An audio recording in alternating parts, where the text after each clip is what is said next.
Hi అండి, ఎలా ఉన్నారు? This is Neeraja. Welcome back to my channel that winnowing family. ఇవాళ నేను మీ ముందుకి ఒక ఇంట్రెస్టింగ్ టాపిక్తో వచ్చానమాట.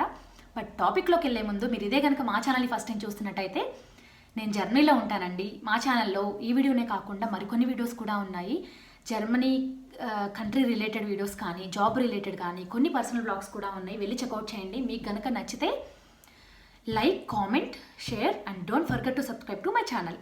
అండ్ ఇవాళ టాపిక్ ఏంటంటే జర్మన్ హెల్త్ కేర్ సిస్టమ్ యొక్క బెనిఫిట్స్ అనమాట. అందులో ఫస్ట్ వన్ వచ్చేసి సిక్ లీవ్. జనరల్గా ఒక ఎంప్లాయీ ఒక ఎంప్లాయర్కి వర్క్ చేస్తున్నప్పుడు he may get sick any time. తను ఎప్పుడైనా సిక్ అవ్వచ్చు. సో దట్ మీన్స్ అంటే he is not physically or mentally cannot support to the company. అలాంటి సిచ్యువేషన్స్లో ఏంటంటే తను 2 days వరకు కూడా సిక్ హాలిడే తీసుకోవచ్చు, డాక్టర్ దగ్గర నుంచి లెటర్ ఏమీ లేకుండానే. ఒకవేళ తను 2 days కంటే ఎక్కువ సిక్ అయితే తను డాక్టర్ దగ్గర నుంచి ఒక లెటర్ తీసుకురావాలన్నమాట, దట్ హీ ఈజ్ సిక్ అని ఒక ప్రూఫ్ కింద. అండ్ జర్మన్ లా ఏం చెప్తుందంటే ఇక్కడున్న కంపెనీస్కి ఒకవేళ ఒక ఎంప్లాయీ కనుక సిక్ అయినప్పుడు మీరు మీ ఎంప్లాయీకి తను మ్యాక్సిమం 6 weeks వరకు కూడా హాలిడేలో ఉన్నా 100% శాలరీ పే చేయాలి అని చెప్తుంది అనమాట. అంటే he's allowed to stay at home until 6 weeks of sick holiday which is 100% payable అనమాట. సో తన 100% శాలరీ కూడా వస్తుంది తనకి ఒకవేళ ఇంట్లో ఉన్నా కానీ 6 weeks వరకు కూడా. And this 6 weeks of sick holiday can be triggered more than once a year only under certain circumstances అనమాట. ఈ 6 weeks ఆఫ్ సిక్ హాలిడే అనేది ఇయర్లీ ఒకసారి కంటే కూడా ఎక్కువ జరగవచ్చు. బికాజ్ వీ కెనాట్ ప్రెడిక్ట్, అంటే మనం ఒకసారి సిక్ అవుతామా 2 సార్లు సిక్ అవుతామా అని. So for example last time మీరు already for example stomach surgery జరిగింది అనుకోండి. ఆల్రెడీ మీరు హాలిడే తీసుకున్నారు, 6 weeks అయిపోయింది మీ హాలిడే, మళ్ళీ సిక్ అయ్యారు. ఒకవేళ లాస్ట్ వచ్చిన ఇల్నెస్ ఇప్పుడు వచ్చిన ఇల్నెస్ కనుక సేమ్ అయ్యి ఉంటే, మళ్ళీ స్టమక్ ఇష్యూ వచ్చింది మీకు, సేమ్ అయ్యి ఉంటే లాస్ట్ తీసుకున్న హాలిడేస్కి ఇప్పుడు తీసుకున్న హాలిడేస్కి మధ్యలో 6 months గ్యాప్ ఉండాలన్నమాట. అలా కాదు, ఇప్పుడు కొత్త ఇష్యూ వచ్చింది. ఈ కేసులో ఏంటంటే మధ్యలో ఇంత గ్యాప్ ఉండాలి అని రూల్ ఏమీ లేదనమాట. ఈ 6 weeks అయిపోయిన తర్వాత ఇమీడియట్గా సిక్ అయ్యారు బట్ విత్ కొత్త ఇల్నెస్. అప్పుడు ఏంటంటే మీ 6 weeks ఆఫ్ సిక్ హాలిడే అనేది మళ్ళీ స్టార్ట్ అవుతుంది అనమాట, మధ్యలో ఏ గ్యాప్ లేకుండానే. అలా కాకుండా సేమ్ ప్రాబ్లం ఫేస్ చేస్తున్నప్పుడు మధ్యలో అట్లీస్ట్ 6 months గ్యాప్ ఉండాలన్నమాట. అండ్ దెన్ జర్మన్ లా ఏం చెప్తుందంటే this 6 weeks of sick holiday can go up to 78 weeks only in certain కేసెస్లో ఏంటంటే 6 weeks ఆఫ్ సిక్ హాలిడే అనేది 78 weeks వరకు కూడా వెళ్ళొచ్చు. ఓన్లీ సమ్ కేసెస్లో. ఫర్ ఎగ్జాంపుల్ మీరు ప్రొలాంగ్డ్ ఇల్నెస్తో బాధపడుతున్నారు. ఫర్ ఎగ్జాంపుల్ ఏదో క్యాన్సరో ఏదో వచ్చి మీకు 6 weeks కంటే కూడా ఎక్కువ ఇల్లు ఉన్నారు, 78 weeks. కొంతమంది 2-3 years కూడా ఇల్లు ఉంటారు కదా, క్యాన్సర్ లాంటి అంటే ప్రాబ్లమ్స్ ఫేస్ చేస్తున్నప్పుడు. అలాంటి కేసెస్లో ఏంటంటే 78 weeks వరకు కూడా హాలిడేలో ఉండొచ్చు. జర్మన్ లా ఏం చెప్తుందంటే ఇక్కడున్న కంపెనీస్కి మీరైతే 6 weeks వరకు పే చేయండి ఫుల్ శాలరీ. 6 weeks తర్వాత ఎవరు టేక్ కేర్ చేస్తారు అంటే insurance company will take over అనమాట. 6 weeks నుంచి 78 weeks వరకు కూడా 70% ఆఫ్ దేర్ శాలరీ ఇస్తుంది.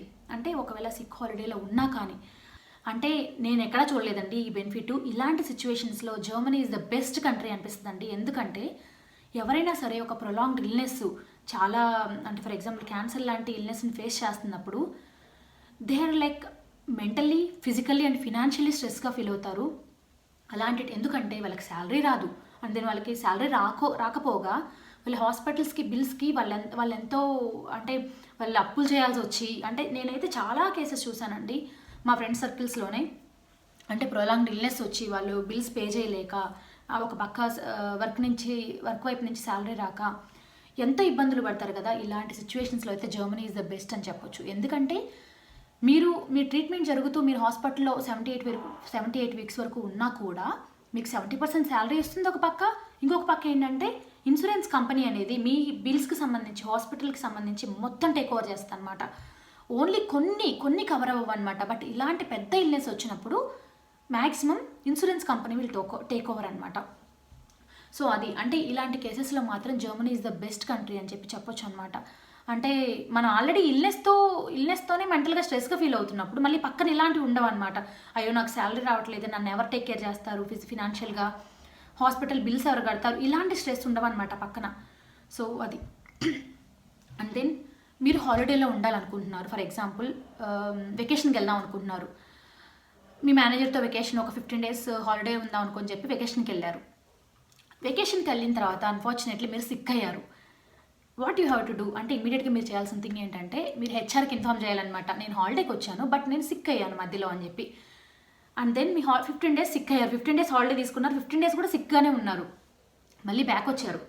బ్యాక్ వచ్చేటప్పుడు మీరు కనుక డాక్టర్ దగ్గర నుంచి ఒక లెటర్ తీసుకొచ్చినట్టయితే, ఈ 15 days నేను వెకేషన్ ఉన్నాను బట్ నేను సిక్ అయ్యాను ఒక లెటర్ కనుక తీసుకొచ్చినట్టయితే you will get your holidays back అనమాట. అంటే really in fact it's not really vacation. So మీరు వెకేషన్లో ఉన్న మీ హాలిడేస్ సిక్ అయ్యారు కాబట్టి మీ హాలిడేస్ అనేవి మళ్ళీ మీకు వచ్చేస్తాయి. ఎందుకంటే you cannot enjoy your vacation అందుకని. So this is also one of the best అంటే బెనిఫిట్ అని చెప్పొచ్చు అనమాట. సెకండ్ టాపిక్ ఏంటంటే, ఒకవేళ జర్మనీలో ఉన్న కిడ్స్ కనుక సిక్ అయితే వాళ్ళ పేరెంట్స్కి ఎలాంటి బెనిఫిట్స్ని ప్రొవైడ్ చేస్తుందో నేను ఇప్పుడు డిస్కస్ చేస్తాను మీతో. ఫర్ ఎగ్జాంపుల్, ఈ బెనిఫిట్ ఎవరికి బాగా అప్లికేబుల్ అవుతుందంటే, అప్లికేబుల్ కాదు యూజ్ అవుతుందంటే, ఇద్దరు వర్క్ చేస్తున్నప్పుడు and then single parent work చేస్తున్నప్పుడు, సింగిల్ పేరెంట్ ఉండి వాళ్ళు కూడా వర్క్ చేస్తున్నప్పుడు ఈ బెనిఫిట్ అనేది చాలా యూజ్ అవుతుంది అనమాట. ఫర్ ఎగ్జాంపుల్, మీ కిడ్ సిక్ అయింది అనుకోండి, జర్మన్లో ఏం చెప్తుందంటే, ఒకవేళ మీ కిడ్ సిక్ అయినా కూడా ఈచ్ పేరెంట్కి, for example wife and husband ఇద్దరు వర్క్ చేస్తున్నారు, వైఫ్ కూడా 10 days హాలిడే తీసుకోవచ్చు కిడ్ కోసం, కిడ్ సిక్ అయిందని హస్బెండ్ కూడా 10 days హాలిడేస్ తీసుకోవచ్చు అనమాట. అండ్ ఈ 10 days ఆఫ్ హాలిడేస్ అనేవి మ్యాక్సిమం ఇయర్లీ 25 days వరకు కూడా వెళ్ళొచ్చు అనమాట. ఫర్ ఎగ్జాంపుల్, మీకు ముగ్గురు పిల్లలు ఉన్నారు, ముగ్గురు పిల్లలకు కూడా 25 days అంటే మీకు మ్యాక్సిమం 75 days వస్తుంది అనమాట. ఒకవేళ ఇదే సింగిల్ పేరెంట్ అనుకోండి, పర్ కిడ్ 25 days తీసుకోవచ్చు. అండ్ ఈ 25 days అనేవి మ్యాక్సిమం 50 days వరకు కూడా వెళ్ళొచ్చు ఇయర్లీ. అండ్ జనరల్గా జర్మనీలో ఏంటంటే కొన్ని కంపెనీస్ ఫస్ట్ 5 days కూడా ఫుల్ శాలరీ ఇస్తుంది. అంటే వాళ్ళు సిక్ లీవ్ తీసుకున్నా కూడా డాక్టర్ దగ్గర నుంచి లెటర్ తీసుకొస్తే. బట్ కొన్ని కంపెనీస్ ఏంటంటే సపోర్ట్ చేయవన్నమాట. ఆ కేసులో ఏంటంటే మీ insurance company will take over అనమాట, అంటే ఫస్ట్ డే నుంచి కూడా.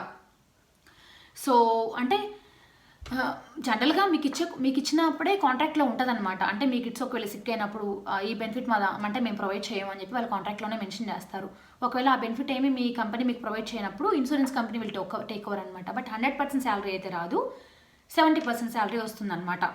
ఈ బెనిఫిట్స్ అనేవి ఎవరికి అప్లికేబుల్ అవుతాయంటే, జనరల్గా ఇద్దరు కపుల్ వర్క్ చేస్తున్నప్పుడు, ఇంకొకటి ఏంటంటే మెంటల్లీ ఇల్నెస్ ఉన్నప్పుడు, మెంటల్లీ ఇల్లు కాదు mentally handicapped and then physically handicapped ఉన్న కిడ్స్కి ఏంటంటే, జనరల్గా ఇక్కడ జర్మన్లో ఏం చెప్తుందంటే 12 years వరకు కూడా మీ కిడ్ని మీరు ఇంటి దగ్గర ఉండి టేక్ కేర్ చేయొచ్చు and you will get 70% of your salary. అంటే వాళ్ళు వర్క్ చేయక్కర్లేదనమాట. వాళ్ళకి 12 years వచ్చేంత వరకు కూడా వాళ్ళ ఇంటి దగ్గరే ఉండి, అంటే వాళ్ళు అది ఓన్లీ సర్టెన్ కేసెస్లో అండి, అన్ని కేసెస్లో కాదు. ఆ మెంటల్లీ హ్యాండిక్యాప్డ్ ఉన్న చైల్డ్ కూడా చాలా, అది కేసెస్ని బట్టి వ్యారీ అవుతుందన్నమాట. ఒకవేళ చాలా సివియర్గా ఉంది వాళ్ళ కేసు అనేది, అలాంటప్పుడు వాళ్ళ ఇంటి దగ్గరే ఉండి సింగిల్ పేరెంట్కి మాత్రమే అది ఛాన్స్. ఇద్దరు పేరెంట్స్ ఉంటే, ఒకవేళ ఇద్దరు పేరెంట్స్ వర్క్ చేస్తుంటే సింగిల్ పేరెంట్కి ఆ ఛాన్స్ ఇస్తుంది. అలా కాకుండా సింగిల్ పేరెంటే అనుకోండి, అసలు వాళ్ళ ఆ ఒక్కళ్ళు కూడా ఇంటి దగ్గరే ఉండి టేక్ కేర్ చేయొచ్చు అనమాట. They will get 70% of their salary until 12 years. అదే కాకుండా ఆ ఫిజికల్లీ అండ్ మెంటలీ హ్యాండిక్యాప్డ్గా ఉన్న కిడ్కి కూడా అంటే హీల్ గెట్ లైఫ్ లాంగ్ తనకు ఒక పెన్షన్ అనేది వస్తుంది అనమాట. ఈ మదర్కి వచ్చే శాలరీ కాకుండా, అంటే వీళ్ళ పేరెంట్స్కి వచ్చే శాలరీ కాకుండా. సో ఈ కేసులో కూడా అప్లికేబుల్ అవుతుంది అనమాట. సో అంటే ఇద్దరు బిజీగా ఉన్న పేరెంట్స్ ఇద్దరు వర్క్ చేస్తూ బిజీగా ఉన్న వాళ్ళకి అప్లికేబుల్ అవుతుంది ఇది. And physically and mentally handicapped ఉన్న కిడ్స్ కూడా అప్లికేబుల్ అవుతుంది ఇది. అండ్ ఇలాంటి కేసెస్లో అయితే అప్లికేబుల్ అవుతుంది అనమాట. అండ్ థర్డ్ టాపిక్ వచ్చేసి మెటర్నిటీ హాలిడే. నేను యాక్చువల్గా ఈ టాపిక్ ఇంతకుముందు వీడియోస్లో కవర్ చేశానండి, బట్ నేను అప్పుడు అన్ని పాయింట్స్ నేను మీకు చెప్పలేకపోయాను. ఐ హోప్ ఆ పాయింట్స్ నేను ఈ వీడియో కవర్ చేద్దాం అనుకుంటున్నాను. జనరల్గా ఒక వర్కింగ్ ఉమెన్ ప్రెగ్నెంట్ అయినప్పుడు ఏంటంటే, డెలివరీకి 6 weeks ముందు అండ్ డెలివరీ తర్వాత 8 weeks కూడా she is not force to work generally until and unless if she is interested. So జర్మన్లో ఏం చెప్తుందంటే, నువ్వు ఎలాగో ఫోర్స్ చేయబడవు కంపెనీస్ నుంచి వర్క్ చేయమని, సో నువ్వు 6 weeks ముందు నుంచి మెటర్నిటీ హాలిడేలో ఉండొచ్చు అని చెప్పి చెప్తుందన్నమాట. సో ఈ 6 weeks ముందు, డెలివరీకి ముందు 8 weeks డెలివరీ తర్వాత కూడా you will get full salary. అయితే ఈ 6 weeks అండ్ 8 weeks కూడా 14 weeks కదా together, can go up to 18 weeks అనమాట. ఏ కేసెస్లో అంటే, ఉమెన్కి ఒకవేళ బెడ్ రెస్ట్ కావాల్సి వచ్చి లేకపోతే ప్రీమెచ్యూర్ డెలివరీ అయ్యే ఛాన్స్ ఉన్నప్పుడు మీరు గైనకాలజిస్ట్ దగ్గర నుంచి కనుక ఒక లెటర్, ఒక సర్టిఫికేట్ కనుక ప్రొవైడ్ చేస్తే అప్పుడు మీరు 10 వీక్స్ ముందు నుంచి మీరు మెటర్నిటీ హాలిడేలో ఉండొచ్చు అనమాట. సో ఈ 18 వీక్స్ కూడా మీకు ఫుల్ శాలరీ వస్తుంది. 10 వీక్స్ ముందు, డెలివరీ తర్వాత 8 వీక్స్. ఓకే, ఫుల్ శాలరీ వస్తుందని చెప్తున్నాను కదా, మీకు ఎవరు పే చేస్తారు అని అనుకుంటే పర్ డేనేమో 15 euros మీ ఇన్సూరెన్స్ కంపెనీ ఇస్తే రిమైనింగ్ అమౌంట్ ఏమో మీ కంపెనీ ఇస్తుంది అనమాట. So that will be round figure of your salary, full salary. So first 8 weeks వరకు కూడా మీకు ఫుల్ శాలరీ వస్తుంది. 8 వీక్స్ తర్వాత మరి ఎవరు పే చేస్తారు అని అంటే state government will take over అనమాట. స్టేట్ గవర్నమెంట్ ఏం చేస్తుందంటే మినిమం 300, మ్యాక్సిమం 1800 శాలరీ అనేది ఇస్తుందన్నమాట. 300 ఎవరికి అని అంటే నాన్ వర్కింగ్ ఉమెన్కి. ఒకవేళ వర్క్ చేసే ఉమెన్కి ఎంత ఇస్తుంది అంటే depends on their salary, but maximum ఏంటంటే 1800 వరకు ఇస్తుంది అనమాట. అది 67% ఆఫ్ యువర్ శాలరీ అండి. అదేంటంటే మ్యాక్సిమం 1800 అనమాట. ఈ మెటర్నిటీ హాలిడే అనేది జనరల్గా జర్మన్లో ఏం చెప్తుందంటే మెటర్నిటీ హాలిడేనే కాదు, దీన్ని పేరెంటల్ హాలిడే అని కూడా అంటారు. ఎందుకు అని అంటే మదర్ అండ్ ఫాదర్ ఇద్దరు కలిసి తీసుకోవచ్చు అనమాట ఈ హాలిడేని. అందుకనే దీన్ని పేరెంటల్ హాలిడే అంటారనమాట. ఈ పేరెంటల్ హాలిడే అనేది మ్యాక్సిమం 3 years వరకు కూడా తీసుకోవచ్చు జర్మన్ లా ప్రకారం అయితే. That means wife and husband ఇద్దరు ఒకళ్ళే తీసుకోవచ్చు మెటర్నిటీ హాలిడే కావాలంటే 3 years, లేకపోతే ఇద్దరు షేర్ చేసుకోవచ్చు కూడా 15 months అట్లా. సో సారీ 1.5 year అట్లా షేర్ చేసుకోవచ్చు కూడా కావాలంటే మీకు. అండ్ దెన్ ఫర్ ఎగ్జాంపుల్ నేను సంస్కృతి పుట్టినప్పుడు అనుకోండి, ఫర్ ఎగ్జాంపుల్ నేను 1.5 year తీసుకుందాం అనుకుంటున్నాను, రవీంద్ర కూడా 1.5 year తీసుకుందాం అనుకుంటున్నాడు అనుకోండి ఫర్ ఎగ్జాంపుల్. నేను 6 months తీసుకున్నాను and then I feel bore at home, లేకపోతే సంస్కృతి కొంచెం పెద్దదైంది, we can able to manage అని అనుకున్నప్పుడు 6 months తీసుకున్నాను నేను. తర్వాత నాకు ఆ హాలిడేస్ ఇప్పుడు తీసుకోవాలని లేదు అండ్ రవీంద్ర కూడా 6 months తీసుకున్నాడు, తను కూడా ఇప్పుడు తీసుకోవాలని లేదనమాట. ఇంకా మా ఇద్దరికి రిమైనింగ్ ఎంత ఉన్నాయి, నాకు 1 year ఉంది, రవీంద్ర కూడా 1 year ఉంది. ఈ 1+1 year అనేది మీరు ఎప్పటి వరకు తీసుకోవచ్చు అంటే మ్యాక్సిమం మీ కిడ్కి 8 years వచ్చేంత వరకు కూడా తీసుకోవచ్చు అనమాట. ఈ గ్యాప్లో, ఈ పీరియడ్లో ఎప్పుడైనా యూజ్ చేసుకోవచ్చు మీరు ఈ 2 years ఆఫ్ హాలిడే అనేది. అండ్ ఈ పేరెంటల్ హాలిడే అనేది మీరు టుగెదర్ తీసుకోవచ్చు, కావాలంటే ఒకళ్ళ తర్వాత ఒకళ్ళు కూడా తీసుకోవచ్చు అనమాట. So it depends. And then ఈ 1 year ఆఫ్ శాలరీ వస్తుందని చెప్పాను కదా, మ్యాక్సిమం 1800. మీరు కావాలంటే ఈ శాలరీని డివైడ్ చేసుకొని 3 years వరకు కూడా తీసుకోవచ్చు అనమాట. అంటే తక్కువ అమౌంట్ వచ్చేటట్టుగా చూసుకొని 3 years వరకు కూడా తీసుకోవచ్చు. అండ్ దెన్ జనరల్గా ఏం చేస్తారంటే మ్యాక్సిమం వైఫే మెటర్నిటీ హాలిడేలో ఉంటుంది. కొంతమంది జర్మన్స్ 1 or 2 months కూడా అంటే పేరెంటల్ హాలిడే తీసుకుంటారనమాట. So it depends. అంటే ఒకవేళ క్లాస్ అదేంటంటే ట్యాక్స్ క్లాసెస్ని బట్టి వాళ్ళు తీసుకుంటారనమాట మెటర్నిటీ హాలిడే అనేది. అంటే ఫర్ ఎగ్జాంపుల్ ఇద్దరు ట్యాక్స్ క్లాస్ 4 అనుకోండి, సో శాలరీ సేమ్ వస్తుంది కాబట్టి వాళ్ళ శాలరీ కూడా ఎఫెక్ట్ ఏం అవ్వదు అనమాట. అట్లా కాకుండా హస్బెండ్ క్లాస్ 3 ఉండి వైఫ్ క్లాస్ 5 కనుక ఉంటే, హస్బెండ్ ఒకవేళ పేరెంటల్ హాలిడేలో ఉంటే తనకి చాలా ఎఫెక్ట్ అవుతుంది ఆ శాలరీ అనేది. ఏంటి మ్యాక్సిమం 1800 వస్తుంది కాబట్టి తను ఒకవేళ 10,000 ఎర్న్ చేస్తున్నారు అనుకోండి, చాలా ఎఫెక్ట్ అవుతుంది కదా అది.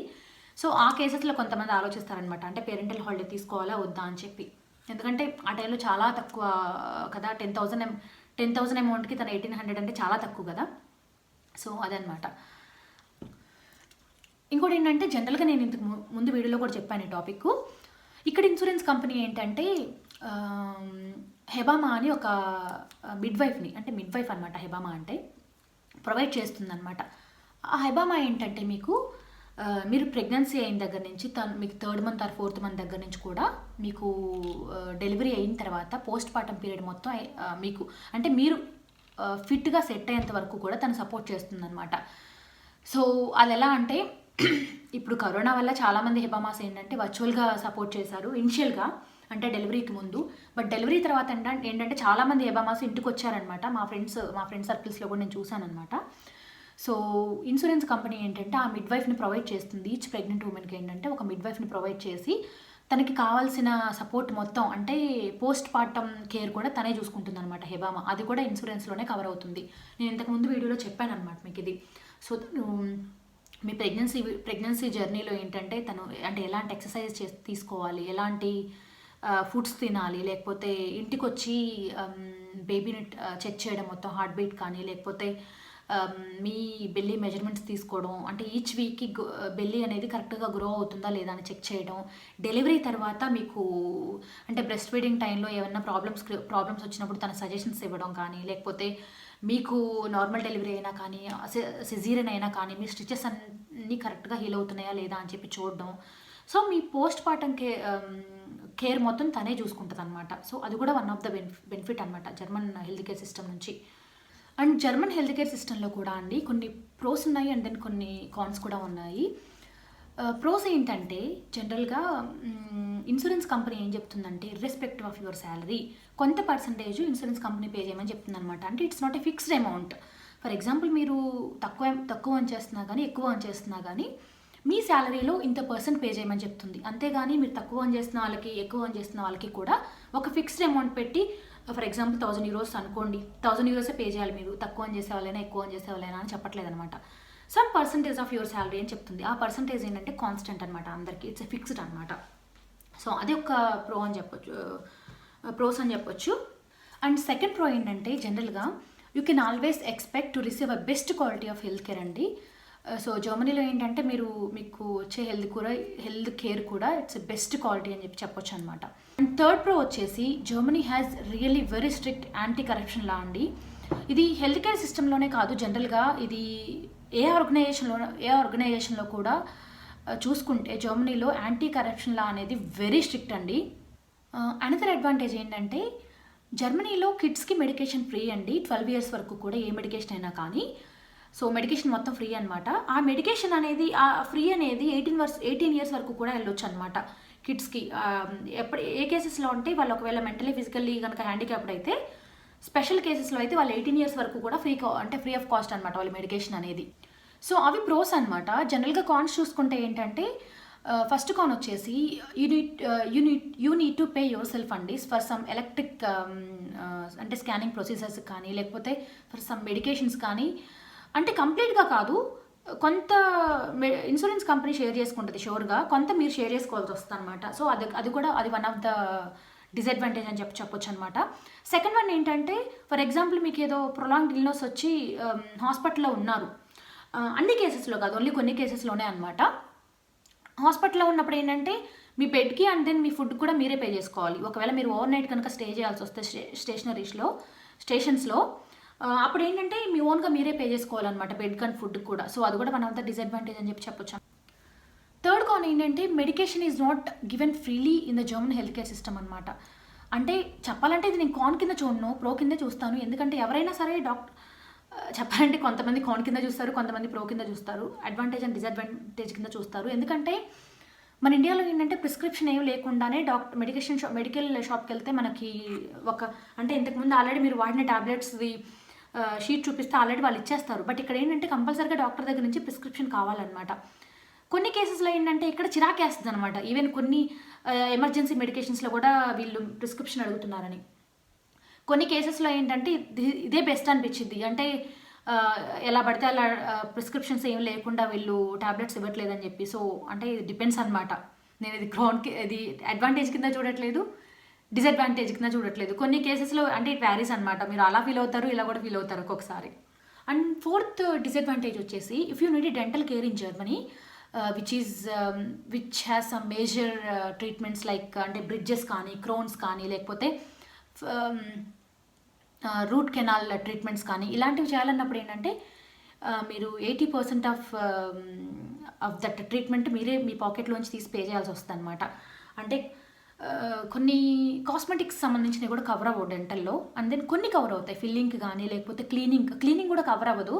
ఫిల్లింగ్ కానీ లేకపోతే చెకింగ్ కానీ జనరల్ చెకప్ కానీ డెంటల్ కేర్లో కవర్ అవుతుంది. కానీ క్రోన్స్ వేయడానికి, బ్రిడ్జెస్ వేయడానికి కానీ లేకపోతే కొన్ని రూట్ కెనాల్ ట్రీట్మెంట్స్ చేయడానికి కానీ కవర్ అవ్వవు అనమాట. ఫర్ దట్ అంటే you need to pay 80% of the treatment cost అనమాట. సో అది వన్ ఆఫ్ ద డిసడ్వాంటేజ్ అనమాట డెంటల్ కేర్కి జర్మనీలో. సో అదండి ఇవాళ నేను మీతో షేర్ చేసుకోవాలనుకున్న పాయింట్స్. ఐ హోప్ ఈ వీడియో మీకు నచ్చిందనే అనుకుంటున్నాను. మీకు కనుక ఈ వీడియో నచ్చినట్టయితే ప్లీజ్ లైక్ అండ్ కామెంట్, అలాగే మీకు తెలిసిన వాళ్ళకి ఈ వీడియో షేర్ చేయండి. Don't forget to subscribe to my channel అండి. Will see you in the next video. Bye bye.